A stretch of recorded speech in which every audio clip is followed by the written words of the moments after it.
ಎಷ್ಟೇ ಅಲಂಕಾರ ಮಾಡಿಕೊಂಡ್ರೂ ಕೂಡ ಮುಖದಲ್ಲಿ ಬಂಗು ಅನ್ನೋದು ತುಂಬ ಎದ್ದು ಕಾಣ್ತಾ ಇದೆಯಾ? ಈ ಬಂಗಿನಿಂದಾಗಿ ತುಂಬ ಬೇಜಾರಾಗ್ತಾ ಇದೆಯಾ? ಬೇಸತ್ತು ಹೋಗಿದೆಯಾ?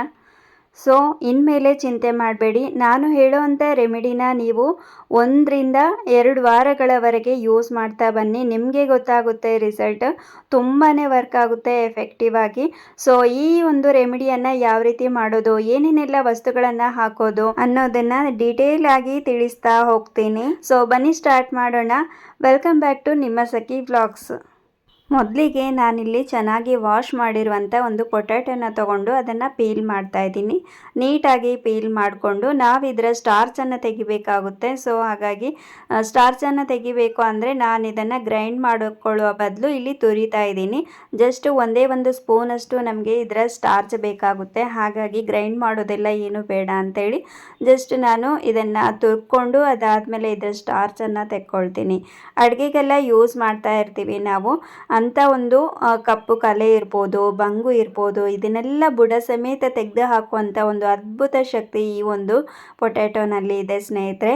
ಸೊ ಇದಂತೂ ತುಂಬಾ ಎಫೆಕ್ಟಿವ್ ಆಗಿ ವರ್ಕ್ ಆಗುತ್ತೆ. ನೀವು ಖಂಡಿತ ಇದನ್ನು ಟ್ರೈ ಮಾಡಲೇಬೇಕು. ನಿಮಗಂತೂ ಒಳ್ಳೆಯ ರಿಸಲ್ಟ್ ಕೊಡುತ್ತೆ. ಈಗ ನೀವು ನೋಡ್ತಾ ಇರ್ಬೋದು ನಾನಿಲ್ಲಿ ಇದರ ಸ್ಟಾರ್ಚನ್ನು ನಾನು ಒಂದು ಸ್ಟ್ರೈನರ್ಗೆ ತೆಕ್ಕೊಳ್ತಾ ಇದ್ದೀನಿ ಒಂದು ಬೌಲಲ್ಲಿ. ಸೊ ಇದನ್ನು ಒಂದು ಸ್ಪೂನಿನ ಸಹಾಯದಿಂದ ನಾನು ಇದನ್ನು ಪ್ರೆಸ್ ಮಾಡ್ತಾ ಅದರ ಸ್ಟಾರ್ಚನ್ನು ತೆಗಿತೀನಿ. ನೀವು ಬೇಕಿದ್ದರೆ ಬಟ್ಟೆಯಲ್ಲಿ ಹಿಂಡಿ ಕೂಡ ತುಂಬ ಬೇಗನೆ ತೆಕ್ಕೊಳ್ಬೋದು. ನಾನಿಲ್ಲಿ ಸ್ಪೂನಿನ ಸಹಾಯದಿಂದ ತೆಗಿತಾ ಇದ್ದೀನಿ.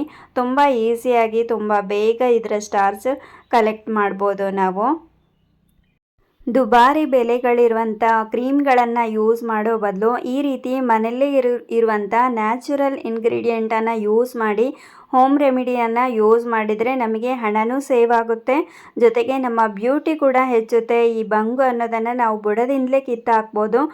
ನಾವೇ ಮಾಡಿ ಹೇಳ್ತಾ ಇರೋದ್ರಿಂದ ನೀವು ಯೂಸ್ ಮಾಡೋದಕ್ಕೆ ಯಾವುದೇ ಒಂದು ಹಿಂಜರಿಕೆ ಮಾಡಬೇಕು ಅಂತ ಇಲ್ಲ.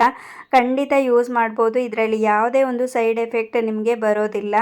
ಸೊ ಖಂಡಿತ ಯೂಸ್ ಮಾಡ್ಬೋದು. ಸೊ ಒಂದು ಸಲ ಟ್ರೈ ಮಾಡಿ ನೋಡಿ. ನೋಡ್ತಾ ಇರ್ಬೋದು ಇವಾಗ ನಾನು ಫುಲ್ ಸ್ಟಾರ್ಚನ್ನು ತೆಕ್ಕೊಂಡಾಗಿದೆ. ಇವಾಗ ಒಂದು 5 to 10 ಮಿನಿಟ್ ಇದನ್ನು ಬಿಡಬೇಕಾಗುತ್ತೆ.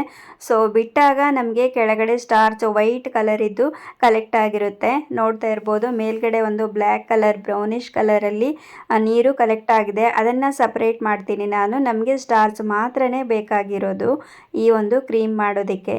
ಈಗ ನೀವಿಲ್ಲಿ ನೋಡ್ತಾ ಇರ್ಬೋದು ಇಲ್ಲಿ ಸ್ಟಾರ್ಚ್ ಉಳ್ಕೊಂಡಿದೆ. ಈಗ ನಾನು ಇನ್ನೂ ಒಂದು ಸ್ವಲ್ಪ ಇಂಗ್ರೀಡಿಯೆಂಟನ್ನು ಅಪ್ಲೈ ಮಾಡ್ತೀನಿ, ಅಂದರೆ ಮಿಕ್ಸ್ ಮಾಡ್ತೀನಿ. ಅಲೋವೆರಾ ಜೆಲ್ ನಾನಿಲ್ಲಿ ನಮ್ಮ ಪ್ಲ್ಯಾಂಟಿದ್ದೇ ತೊಗೊಳ್ತಾ ಇದ್ದೀನಿ. ಇದು ತುಂಬಾ ಚೆನ್ನಾಗಿರುತ್ತೆ. ನಿಮಗೆ ಸೂಟ್ ಆಗಲ್ಲ ಮತ್ತು ಇಷ್ಟ ಆಗಲ್ಲ ಅಂತ ಇದ್ದರೆ ನೀವು ಮಾರ್ಕೆಟಲ್ಲಿ ಸಿಗೋವಂಥ ಒಳ್ಳೆ ಬ್ರ್ಯಾಂಡಿದ್ದು ಅಲೋವೆರಾ ಜೆಲ್ಲನ್ನು ತಗೊಳ್ಬೋದು. ನಾನಿಲ್ಲಿ 1 ಸ್ಪೂನಷ್ಟು ಇದನ್ನು ತಗೊಳ್ತಾ ಇದ್ದೀನಿ. ನಾನು ರೆಗ್ಯುಲರ್ ಆಗಿ ನಮ್ಮ ಪ್ಲ್ಯಾಂಟಿದ್ದು ಯೂಸ್ ಮಾಡ್ತಾ ಇರೋದ್ರಿಂದ ನನಗೆ ಯಾವುದೇ ಎಫೆಕ್ಟ್ ಆಗೋದಿಲ್ಲ, ಹಾಗಾಗಿ ತಗೊಳ್ತಾ ಇದ್ದೀನಿ. ಸೊ ನೀವು ಯಾವುದು ನೋಡಿಕೊಂಡು ತಗೊಳ್ಳಿ. ಹಾಗೆ ರೋಸ್ ವಾಟರ್ ಮನೆಯಲ್ಲಿ ಇದ್ದೇ ಇರುತ್ತೆ, ಅದನ್ನು ಕೂಡ ಒಳ್ಳೆ ಬ್ರ್ಯಾಂಡಿದು 1 ಸ್ಪೂನಷ್ಟು ತಗೊಳ್ತಾ ಇದ್ದೀನಿ ನಾನಿಲ್ಲಿ. ನೆಕ್ಸ್ಟ್ ಬಾದಾಮ್ ಆಯಿಲನ್ನು ಕೂಡ 1 ಸ್ಪೂನಷ್ಟು ತೊಗೊಳ್ತಾ ಇದ್ದೀನಿ. ಇದು ಇಲ್ಲ ಅಂದರೆ ನೀವು ವಿಟಮಿನ್ ಇ ಕ್ಯಾಪ್ಸೂಲನ್ನು ಕೂಡ ತೊಗೊಳ್ಬೋದು. ಸೊ ನಾನಿವಾಗ 1 ಸ್ಪೂನಷ್ಟು ಇದನ್ನು ತೊಗೊಳ್ತಾ ಇದ್ದೀನಿ. ಸೊ ಇದು ಸ್ಟಾರ್ಚ್ ಕಪ್ಪಾಗಬಾರ್ದು ಅಂತ ಇದ್ದರೆ ಒಂದು 1/4 ಟೀ ಸ್ಪೂನಷ್ಟು ಅರ್ಧ ಸ್ಪೂನಷ್ಟು ಲೆಮನನ್ನು ಹಾಕ್ಕೊಳ್ಬೇಕಾಗುತ್ತೆ. 1/2 ಸ್ಪೂನಷ್ಟು ಲೆಮನನ್ನು ಹಾಕ್ಕೊಳ್ತಾ ಇದ್ದೀನಿ. ಹಾಕ್ಕೊಂಡು ಚೆನ್ನಾಗಿ ಬ್ಲೆಂಡ್ ಮಾಡಬೇಕು. ಮತ್ತು ಪೊಟ್ಯಾಟೊ ತುಂಬ ಬೇಗ ಕಪ್ಪಾಗುವಂಥ ಒಂದು ಗುಣ ಇರೋದ್ರಿಂದ ನಾವು ಆದಷ್ಟು ಬೇಗನೆ ಮಾಡ್ಕೊಳ್ಬೇಕಾಗುತ್ತೆ. ಸೊ ಕಪ್ಪಾಗೋದಕ್ಕೆ ಬಿಡಬಾರ್ದು ಅಂತ ಇದ್ದರೆ ಬೇಗನೆ ತುರಿದು ಮಾಡ್ಕೊಳ್ಬೇಕು, ಲೇಟ್ ಮಾಡಬೇಡಿ ಈ ಒಂದು ಪ್ರೊಸೆಸಿಂಗನ್ನು. ಈಗ ನಾನು ಚೆನ್ನಾಗಿ ಮಿಕ್ಸ್ ಮಾಡ್ತಾ ಇದ್ದೀನಿ, ನೋಡ್ತಾ ಇರ್ಬೋದು. ಇದನ್ನು ನಾವು 1 ವಾರದವರೆಗೆ ಫ್ರಿಡ್ಜ್ನಲ್ಲಿ ಇಟ್ಟು ನಾವು ಯೂಸ್ ಮಾಡ್ತಾ ಬರಬೇಕಾಗುತ್ತೆ. 2 ವೀಕ್ ಏನಿಲ್ಲ ಅಂದರೂ 2 ವೀಕಷ್ಟು ನೀವು ಯೂಸ್ ಮಾಡ್ತಾ ಬಂದರೆ ನಿಮಗೆ ಒಂದು ಚೇಂಜಸ್ ಗೊತ್ತಾಗುತ್ತೆ ನಿಮ್ಮ ಮುಖದಲ್ಲಿ. ಹಾಗೆ ಪ್ಲ್ಯಾಂಟಿದ್ದು ಅಲೋವೆರಾ ಜೆಲ್ ಯೂಸ್ ಮಾಡ್ತಾ ಇರೋದ್ರಿಂದ ಅದು ಒಂದು ಸ್ವಲ್ಪ ಗಟ್ಟಿಯಾಗಿ ಉಳ್ಕೊಂಡಿದೆ. ಅದನ್ನು ನಾನು ಈ ರೀತಿ ಪ್ರೆಸ್ ಮಾಡಿ ಅದನ್ನು ಕ್ರೀಮ್ಸ್ ಟೆಕ್ಸ್ಚರ್ ಬರೋ ಥರ ಮಿಕ್ಸ್ ಮಾಡ್ಕೊಳ್ತೇನೆ. ಸೊ ನೀವು ಕೂಡ ಅಷ್ಟೇ ಮನೆಯದು ಯೂಸ್ ಮಾಡೋದಾದರೆ ಈ ರೀತಿ ಪ್ರೆಸ್ ಮಾಡಿ ಅದನ್ನು ಮಿಕ್ಸ್ ಮಾಡಿ. ತುಂಬ ಚೆನ್ನಾಗಿ ಮಿಕ್ಸ್ ಆಗುತ್ತೆ, ಯಾವುದೇ ಸೈಡ್ ಎಫೆಕ್ಟ್ ಇರೋದಿಲ್ಲ, ತುಂಬ ಬೇಗನೆ ಮಾಡ್ಕೊಳ್ಬೋದು. ನಾವು ಈಗ ಶಾಪಲ್ಲಿ ಅಲೋವೆರಾ ಜೆಲ್ ತೊಗೊಳ್ತೀವಿ ಅಂತ ಹೇಳಿದರೆ ಏನಿಲ್ಲ ಅಂದರೂ 100 ರುಪೀಸ್ ಅಷ್ಟು ಕೊಡಲೇಬೇಕಾಗುತ್ತೆ. ಸೊ ಅದರ ಬದಲಾಗಿ ನಾವು ಮನೆಯಲ್ಲೇ ಈ ರೀತಿ ಮಾಡ್ಕೊಳ್ಬೋದು.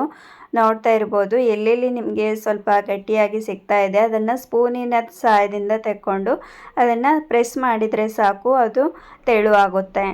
ಸೊ ಈಗ ಎಲ್ಲನೂ ಹಾಕ್ಕೊಂಡು ಆಗಿದೆ, ಎಲ್ಲನೂ ಚೆನ್ನಾಗಿ ಮಿಕ್ಸ್ ಮಾಡಿ ಬ್ಲೆಂಡ್ ಮಾಡ್ಕೊಳ್ಬೇಕಾಗುತ್ತೆ ನಾವು.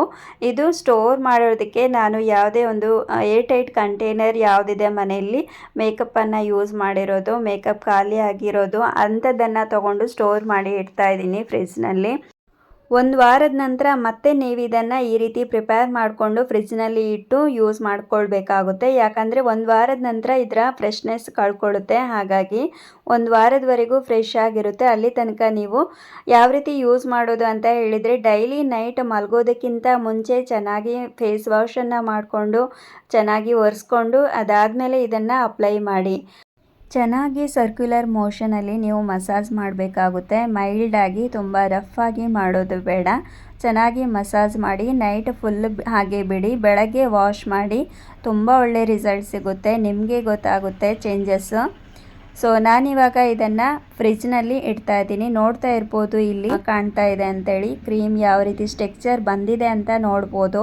ಸೊ ಇವತ್ತಿನ ವಿಡಿಯೋ ನಿಮಗೆ ಸ್ವಲ್ಪನಾದರೂ ಇಷ್ಟ ಆಗಿದೆ ಅಂತ ಭಾವಿಸ್ತೀನಿ. ಹೆಲ್ಪ್ಫುಲ್ ಆಗಿದ್ದರೆ ಒಂದೇ ಒಂದು ಲೈಕ್ ಮಾಡಿ, ನಿಮ್ಮ ಫ್ಯಾಮಿಲಿ ಫ್ರೆಂಡ್ಸ್ ಜೊತೆ ಶೇರ್ ಮಾಡಿ, ಹಾಗೆ ನನ್ನ ಚಾನಲನ್ನು ಸಬ್ಸ್ಕ್ರೈಬ್ ಮಾಡಿ, ಕಮೆಂಟ್ ಮಾಡೋದನ್ನು ಮರಿಬೇಡಿ. Thank you.